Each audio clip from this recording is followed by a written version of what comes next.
Restoration.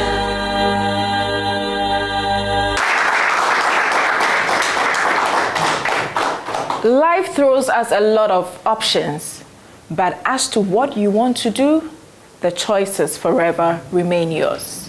Life can never decide for you. You're the only one who decides for yourself. Welcome to Restoration, and always remember there is light at the end of the tunnel. No matter how dark the tunnel looked, no matter how long the walk was, there is always light at the end of the tunnel. Well, today I'm here with my lovely studio audience. How are you doing today?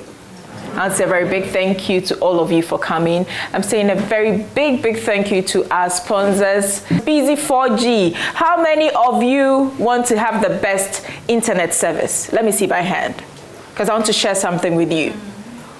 The most annoying thing about using the internet is watching a video or trying to post something and it takes like forever to go. Watching a video, and when it gets to that part that you're really excited about, it stops and it begins to go around 1%, 2%, 3%. It can be very annoying. Now internet is like the ish, so far as you're using your Busy 4G MiFi. And the good thing about it is it's giving you four baskets of goodies. You can have your social network like ours. That's our social basket. I love my social media. I love to go on Facebook, on Instagram. I post everything on Instagram every day. So if you're not following me on Instagram, please do at STACY GH. You do that. She does that. Everybody does that. So you can actually have your freebie of social basket. Then you just enjoy, post anything. You can have news. Those of you who are so interested in politics and news, there's a basket for you. So you don't really have to be rushing to go listen to the radio or anything like that. It's just amazing. And all you have to do is walk to any busy outlet and get it for 159 cedis. Is that not cool? And for 4 months, you will be enjoying all these goodies. Oh yes, no slowing, no 1%. It just streams and it's perfect. Watch that favorite movie.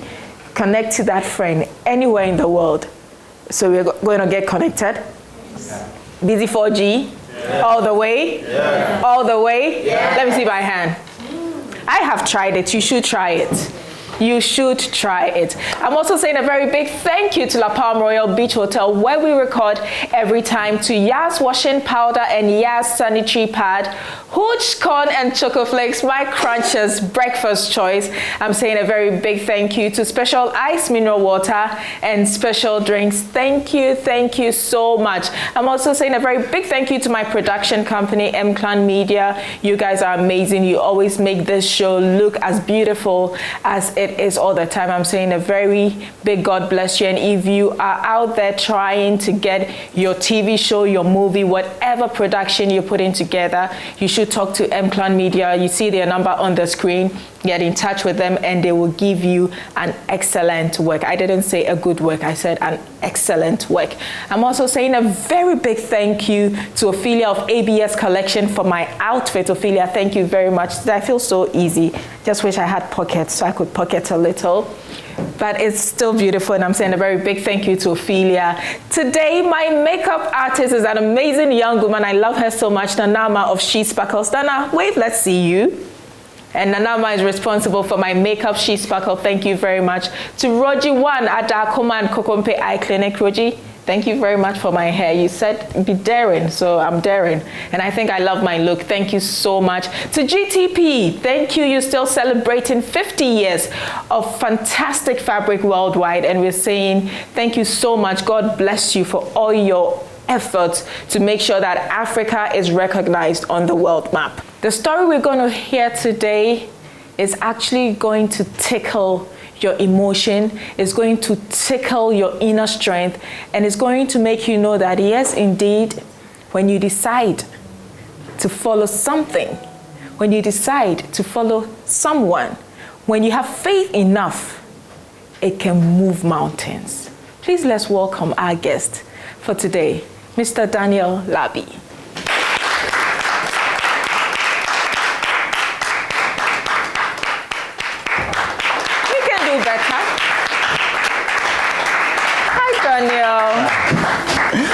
How are you? By God's grace, we are Have a fine. seat. Thank you. And I keep telling people that sometimes I manage my social media platforms, and as much as I have a team who would go through the messages, I also want to connect with you guys. And his message was like amazing. It was on Facebook. Then he shared a story. I said, wow, I want to hear this story.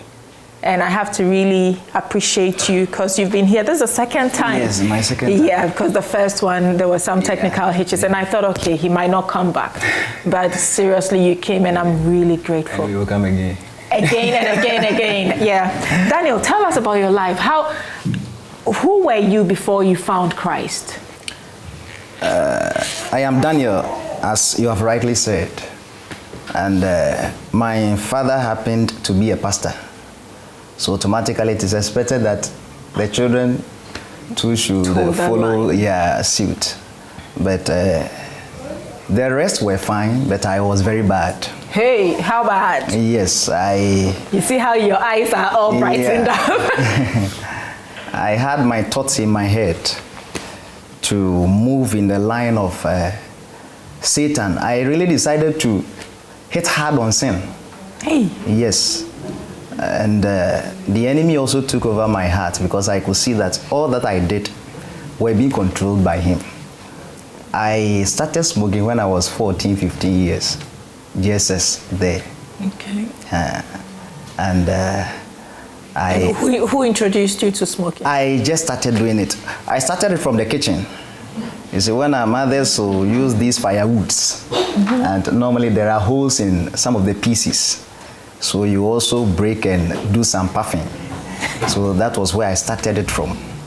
And then I went on to getting proper cigarette and doing myself fine. I also took some alcohol here and there.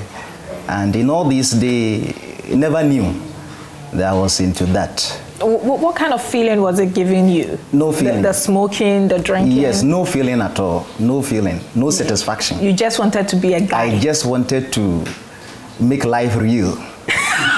Yes. So that was what I was into. But due to the nature of the home, I was a little bit restricted. So I was unable to do what I had wanted to do. What would you have wanted to do freely at home? Yes, I had wanted to at least meet... Light your cigarettes? Yes, walk meet around some the house. girls and all that. Yes, those are guys' life. So God be so good, I got to the senior high school. It was by then SSS. And I was a quiet guy. Yes, Osofuba. But when I got to SS3, I decided that for all that I saw my friends doing at campus, right after school, I will win the race. Going to do all that they did and I saw. Because by then I had a little bit of exposure. But right there, I was able to control myself a little bit because I had some teachers who knew me before. Your father? Yes. So the little hitch, they will report me to them. Trouble. Yes. It was 22nd August 2002. I do remember the date. It's my birthday, in fact. Yes. The school was a day school, although they had a hostel. So within the admission, I rented a room with 4 of my friends. So it was after one of the classes that I went to the hostel just to study in the afternoon again. It was around 4 p.m. It was a Thursday. And those 4 friends had also gone to town. And the landlord too wasn't in the house. It's a nice compound house with few people staying in. So just as I opened into the book and I was about to study, I heard a voice. In fact, this is a voice. It mentioned my name, Daniel. Do you think what you do pleases me? I may not be able to speak as the voice echoed, but that was the message. There wasn't anyone in the house. Where is this voice coming from? In fact, I had goose pimples. I had to close the book quickly, rush into my room. For the first time in so many years, I had not cried. I have this heavy heart. But that afternoon, I knelt down before our bed, cried so much that, Lord, forgive me of all that I've done and those I'm about doing. I cried my eye out. That same evening, I went to church. Hey. My friends were surprised. Because how can Kwame Jagadu go to church? They were surprised. I went to church very moody. Went to church. I understood the word of God that the pastor preached. It was a revival service. I prayed over the word. Came back to our hostel to sleep.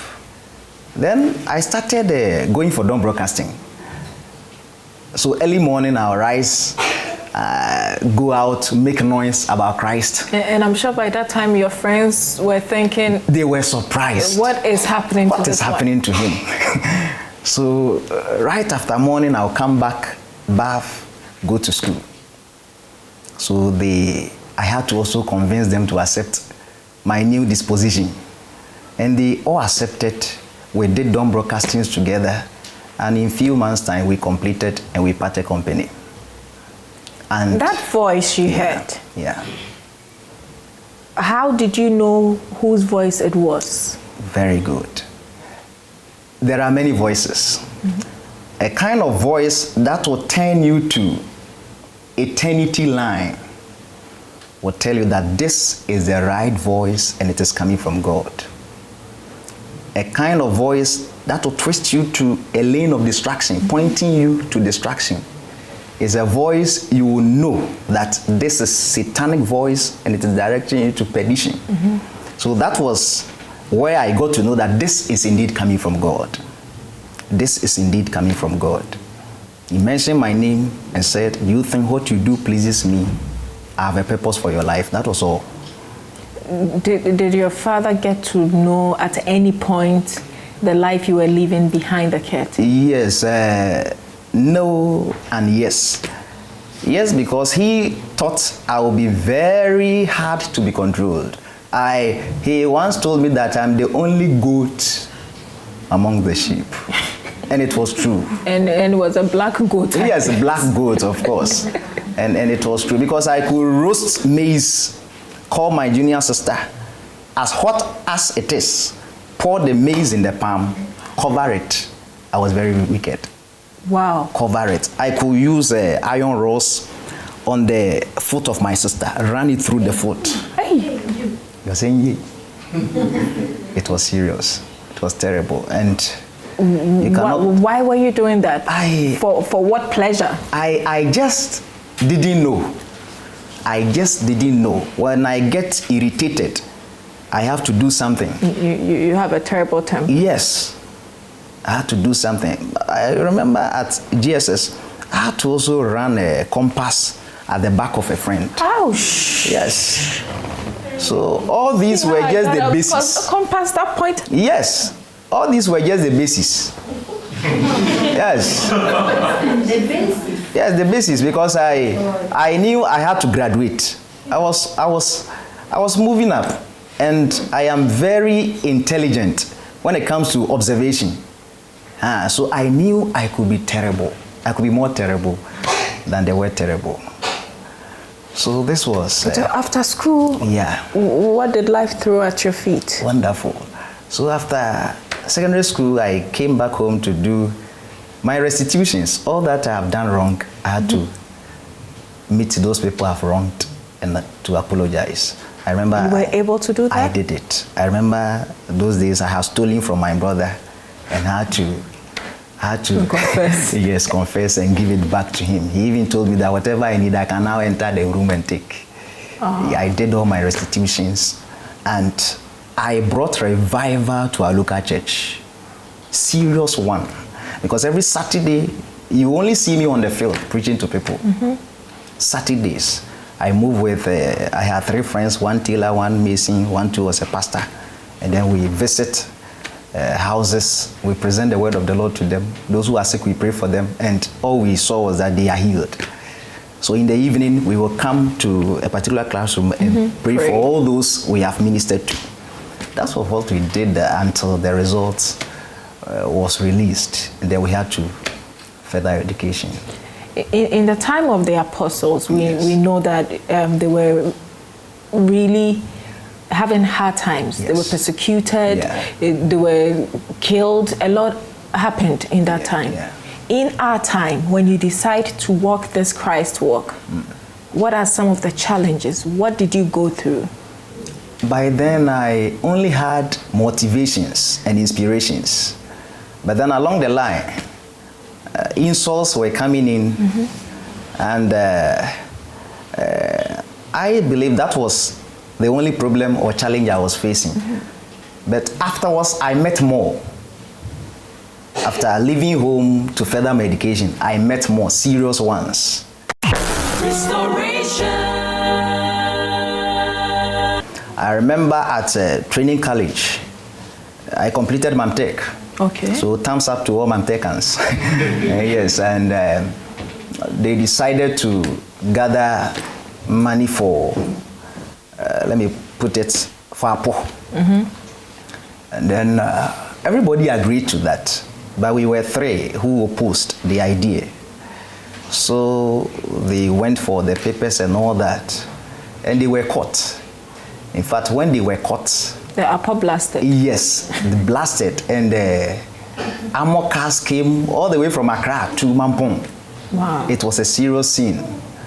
And they thought I was the one who had given the hint to them. Look at the picture, ugly picture. So I was sometimes sleeping in the bush. Why? Yes. They wanted to lead you? Yes, it's a male school, and they choose to do what they want. What they want. Yes, so I had to sleep in the bush. Sometimes, you, beating me. Sometimes I will sleep at the dorm, but I have to be very quiet. They will go. That one you don't sleep. Yes. You sleep with one eye and the other one is open. Yes, you sleep and hide. So they did all these things, and at a point I had to go for a meeting in town, and the lecturers held a meeting. I was the pivot of the meeting, that in the night I make noise. We saw that the entire school had been taken over by occultic powers. So we decided to send them back to hell. So we established a prayer tower. It was in the dark. And they said we have been disturbing them in the night. And they decided to either dismiss me or punish me in any form of punishment that the whole lecturers will agree upon. So I was at the meeting when I was called that it's better I don't come to school. But I decided to come. So I went straight to the principal, and there were 2 principals there, the main and the academics. Yes. The academics was reading a newspaper, so it had covered the face. And then the main principal too was taking tea. So as I entered, he said, "Gentlemen, what do you want?" And I said, "I heard that you held a meeting as against the prayer and myself. So I've come to listen to the matter very well." Then the academic lowered the graphic, peeped through the spectacles, yes, the lens, and then continued with his reading. Then the principal said, "Are you the one who have been hosting that prayer?" I said, "Yes." Then he said, "Prayer is good. Go back and continue." Wow. I was, in fact, surprised. The scene twisted. So we had more power, more authority to continue with the prayers. And a lot of things happened. Oh, giddy giddy pa. A lot of things happened. There was sanity, the prevalence of God's power at school. Things were working orderly. Although some chose to do whatever they had wanted to do, but at the end of the day, we had serious people giving their lives to Christ before we exited from the school. So these are a few. What really fascinated me about your story was your wife's encounter. Okay. I mean, we know that in this day there are miracles. Yeah. But every time we hear of a resurrection miracle, we all go like, wow. But then we also forget that when Christ was here, he told us that if we have faith as little as a mustard seed, we could even move mountains. So when he told me about resurrection, I said, I want to hear this. How did the whole resurrection, because the wife died and came back to life. I mean, how many people get that? What really happened? Give us the gist of that. Okay. Just as I said, if you would want to experience the power of God, be on the field. We've been in the churches for quite a long time. Mm-hmm. We have restricted ourselves so much. But he said, go ye to all the world. Is that not what he said? Yeah. Yes, go ye. And we are saying, sit ye. That is our problem. So we don't see things. You get to the field and you see miracles, naked miracles. So we have been running crusades here and there. Crusades sometimes without money. Mm-hmm. We just get few gadgets, we go blast the people, they surrender to Christ, and we hand them over to location churches. Mm-hmm. And we are satisfied. Right. That is what satisfies the heavens. So I met a woman in a town called Nkwanta after Mampong, Asante Mampong. And this woman happened to be pregnant for 2 years. Yes, 2 years. He had even forgotten her name. You enter the house and you could see that demons have taken over even the roofing sheets. Hey. So when we entered and we asked of her name, she was just staring at us. And then we asked her of the number of months. She was pregnant. Yes. And she couldn't tell us. So we asked a particular man who had been in the house for quite a long time. And he said he came here 2 years ago. Before he came, the woman was there. Pregnant. So she could have been pregnant more than 2 years? Yes. So I asked her when she would want to deliver. It was a Saturday. And she told me if she delivers today, it will be wahala because the husband is in the bush. And therefore we should make it Wednesday. She would want to deliver on Wednesday. We prayed over the tummy. On that Wednesday, the woman delivered. Then we went to a particular village called the Yinesu. It was the first night a brother of mine preached and I interpreted. Due to gathering of machines and all that, we slept around 12 midnight. So whilst in the room, a man rushed in with his boxer shorts that a woman is dying outside, so we should come help. So we rushed to the scene, and the woman was not dead yet, but was sitting leaning against the wall. But by then she had called the mother that, Mom, take care of my kids, I'm going. Then right there, she died. That was the first time I've actually seen someone dying. She died. Then we started to pray. As we sang and prayed, she sneezed, came back, vomited poison. Vomited poison. That was number 2. Many, many things have happened. I went to a particular village called Kachara at Yeji. Manante, a place dominated by idols. There are some places you cannot even pass. So it was a crusade and they were arranging chairs. I just decided to pass through the town and see things for myself. You could see trees, blood coming out from trees. Mm-hmm. Yes. You see those ones in movies. Yes. And I got a story that there hadn't been any crusade over there before. When we told the king that we had wanted to hold a crusade, the priest said we cannot.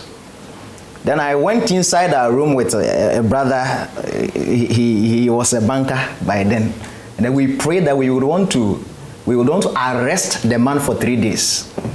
We prayed, and God being so good, he kept himself in his room for 3 days until the crusade was over. Now I saw a gentleman who was committedly packing chairs. In fact, commitment level was very high. So I called him to pray for him. I encouraged him and I prayed for him.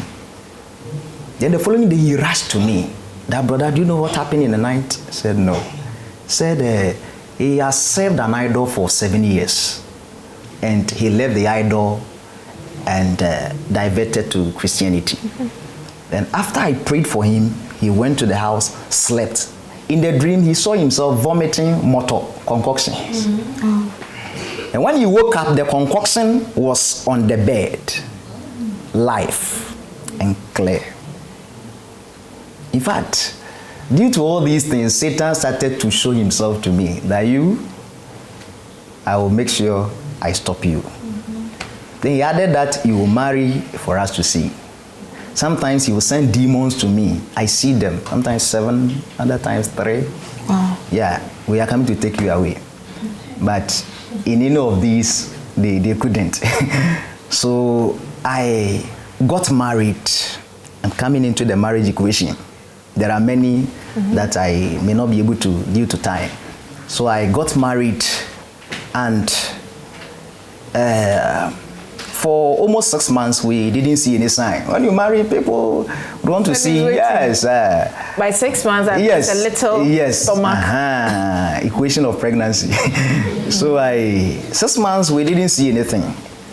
My wife's station, where she works, is also far away from where I am working. So after school, I went to my house, not where we stay as a family, my house. And then in a trance, I was sitting in a chair like this, and in a trance, I saw many people standing in front of me, and each of them was calling me.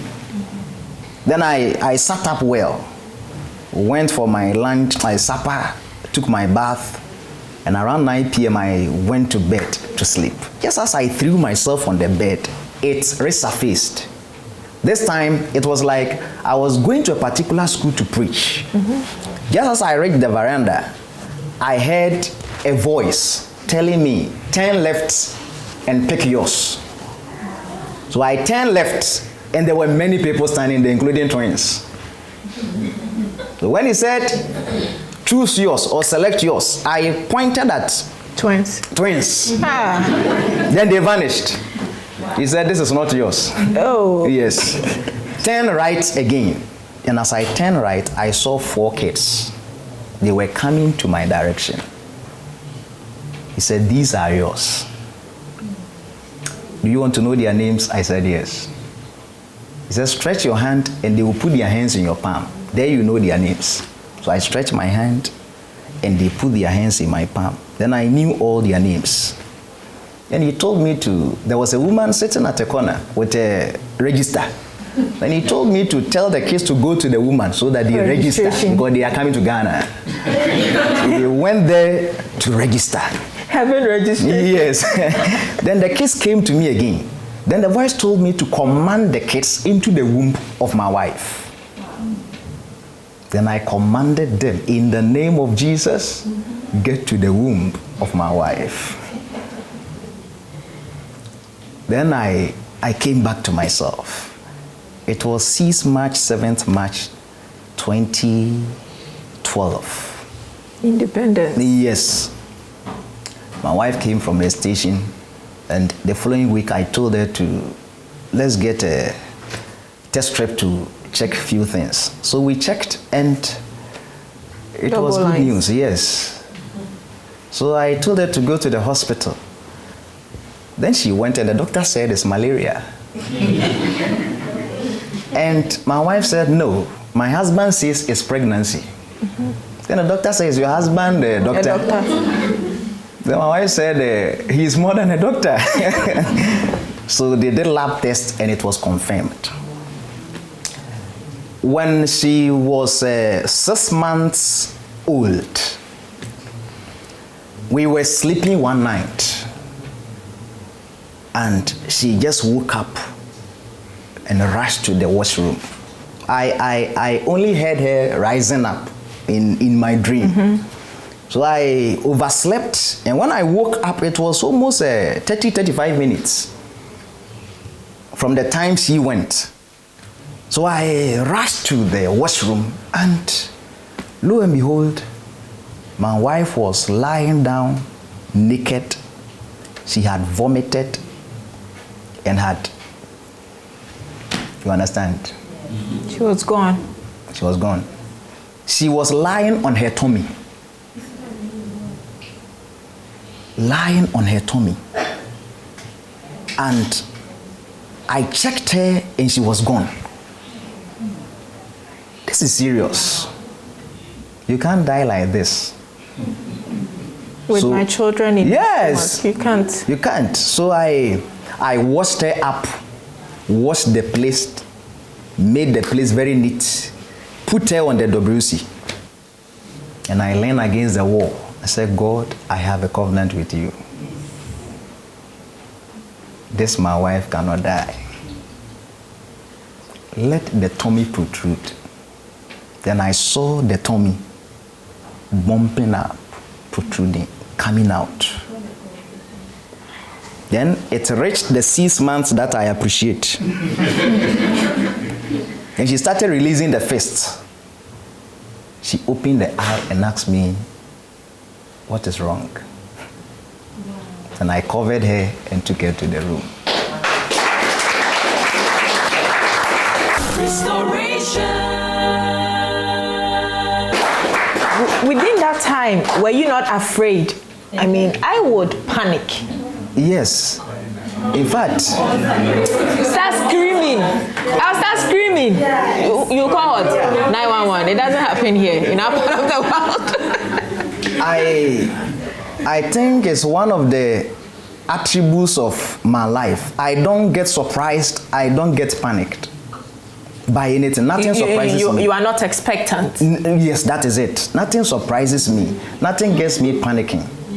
Hey, into a woman that you were sleeping on the same bed with. Yes. Gets up. Yes. Goes to the bathroom. After 35 minutes, she's not coming. You go and she's lying on her pregnant stomach. Yes. And you didn't panic. At all. At all. I don't remember getting panicked. But I know if it was my husband, he would ask you to stop that and get up and let's go. He say, gyro, don't play, get up and let's go. I know that's what he would have said. Yes. Yes. And maybe when he tries and still, yes, then the reality that hits is where in the that, reality comes in, yes. And maybe he will scream. You didn't scream. I didn't. You didn't shout. I didn't. You didn't cry. At all. Why? I know for sure that God cannot feel me. I can feel God, but He cannot feel me. That is my belief. And if I feel God, I know I have failed Him. Mm-hmm. I don't expect anyone to tell me. And if I'm in His line, in His ambit, doing what He wants me to do, He cannot fail me. There are two things God cannot do. Number one, to interfere in the affairs of man. You can choose to do whatever you would want to do. God will never interfere. Number two, He has exalted His word far more above His name. Therefore, He cannot lie against His word. Two things. So I knew He cannot lie against His word. So that was why I wasn't perturbed about anything happening in there. So after the prayer, when you covered her and took her back to the room, what did she say? She didn't say anything. She only asked me what had gone wrong. She's asking you what had gone wrong? Yes. Is she not the one who decided to travel without informing anyone? She asked me. So after taking her in, we all slept. And the following day, we were normal. You didn't tell her what had happened? No, I didn't until later after delivering. And I told her. So it was after 3-4 months before I told her. And what did she say? What can she say? She was, she couldn't remember anything, but she was a little bit surprised that this thing happened. Because right at the hospital, something also happened. What happened? I took her to labor, and I met a nurse. And that nurse looked like a skeleton. So after staying around... These stories, we hear them and we think it's not real, but it's real. If God could open everybody's eyes, the kind of things you see on daily basis. Yeah. In fact, not even a nurse, a midwife, and she was skeletal in disposition. So after praying for my wife and going back to the house, I really prayed. Then the following morning, I had wanted to visit her again. By then, my mother was there, so I had to go to work. Around 8:30 in the morning, I was called that I should increase the intensity of my prayer because things are hard over there. I told them that nothing could be hard. God is in control over there. So after 30 minutes time, I was called that my wife has delivered. So when I went in there, I asked her of the nurse who dressed like this and that. And she told me that was the nurse when I was about to deliver. I mentioned the name Jesus and she shut me up. She said right in the labor ward or room, while she was trying to breathe out, the air couldn't flow out. So the neck was locked. The rib was locked. Yeah, then you feel it in your lungs. Yes, so she couldn't breathe. But the baby too was coming. The hair could be shown. Then those in the room who had to take care of her decided to sit somewhere and do their chatting. They said, if you will not bring the baby out, fine. You may die or the baby may die. Not knowing, they didn't position the bed well. So she said she was almost dying. And they were there chatting. Then they decided to put her in an ambulance, take her to another hospital. Yes, another hospital. They were discussing that. Then right there, a midwife from her house rushed into the hospital, sacked all of them from the room, got her delivered. Midwife from her house? Yes. She was on duty early morning, so she had gone to the house. She said she was there when God told her to rush to the hospital because his daughter is giving birth. And he came right at the very ward that my wife was delivering. Sacked them out, helped her to deliver, and she went on pension. That was the last delivery. Wow. Yes. So God is mighty. In fact, God is mighty, and my firstborn is Gideon, because that was the name I had. Then a set of twins also came. Oh, but you still got your twins. I got my twins. You got your twins. Yes, because amongst the 4 kids that I saw, the first one was single, the last one was single. Those in the middle were twins. So as the first came as single, I was expecting the twins to also come. Else that revelation wasn't from God. Yeah. So immediately she took seat. I said, this must be twins. So we didn't go for scan and all that. This must be twins.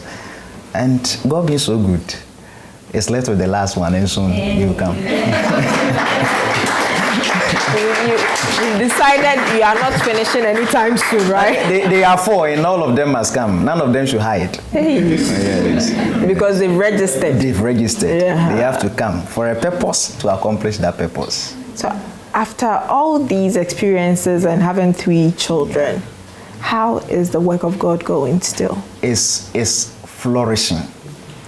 That is why I said, if you want to see the naked power of God, be on the field. You see, Stacy, you will enter hefty cathedrals and see graduates, sometimes 500, 300, 400, and they have become useless because they have nothing to do. They come to church, the pastor preaches, fundraising and all that, and that is all. We close and that is all. There is no evangelism. There is nothing to record that I am a child of God and this is what I'm doing for God. God has program for each and every one. That person too must have a program for God. Else, you will never be in the vision of God. Yeah. So every year, by the grace of God, we establish one church. I am handling the youth. I am not a pastor over a church. Just the youth. More of a youth empowerment. Yes, the youth. And they are around 200, 300.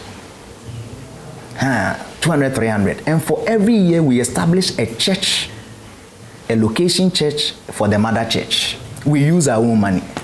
Come see the youth. They are GSS students, GSS graduates, SS. Come see their reps. Come see them. Small kids. And they are contributing to soul winning.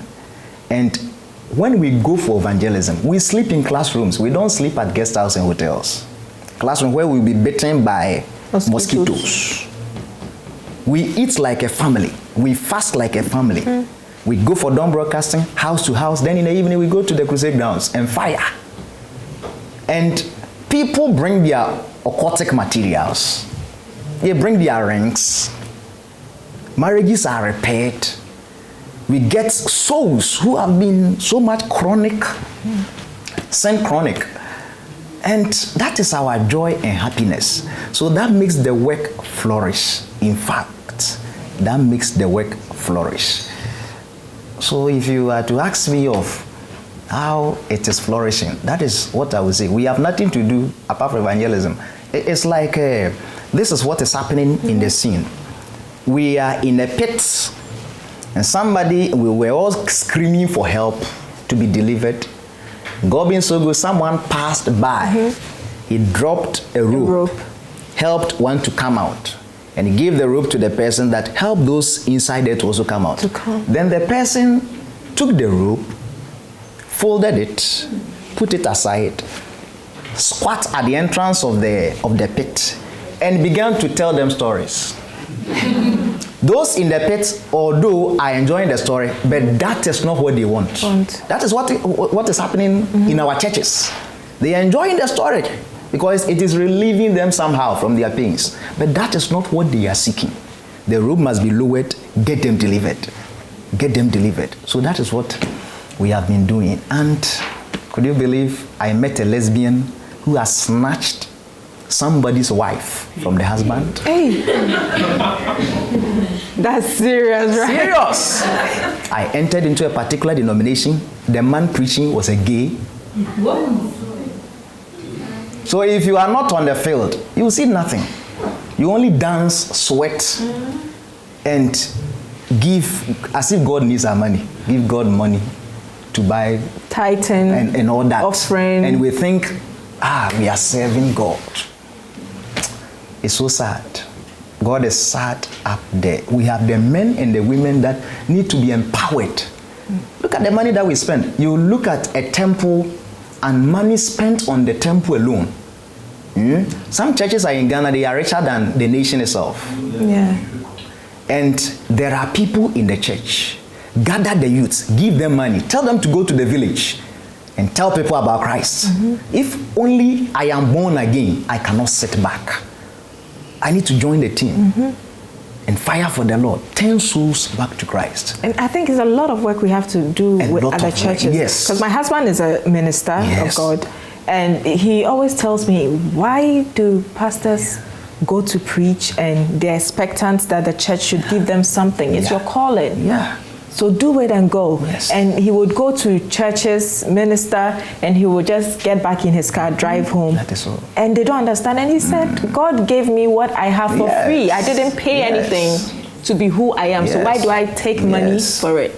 I think we still have a long way to go as a church. And like you said, you have to come again and again and again. I would do all so. right? Yes. That's a very big thank you to you for coming. I know you came all the way from the Ashanti region. Yes. And we really appreciate you coming to share this light that God has thrown on your life that other people are benefiting from.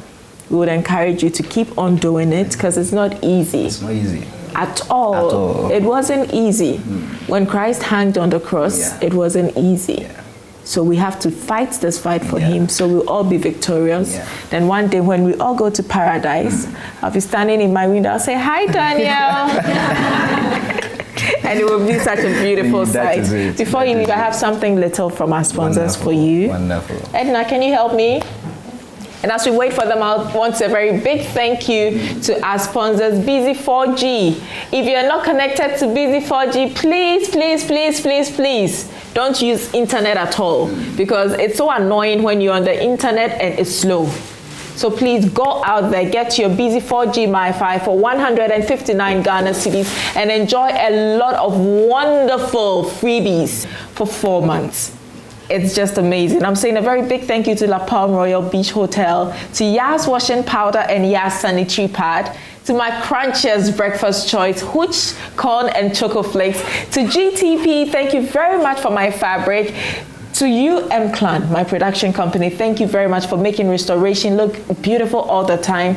And also to Ophelia of ABS Collection, that's Man Zodiac, for my outfit. To Nanama of She Sparkles, thank you very much, Nanama, for my makeup.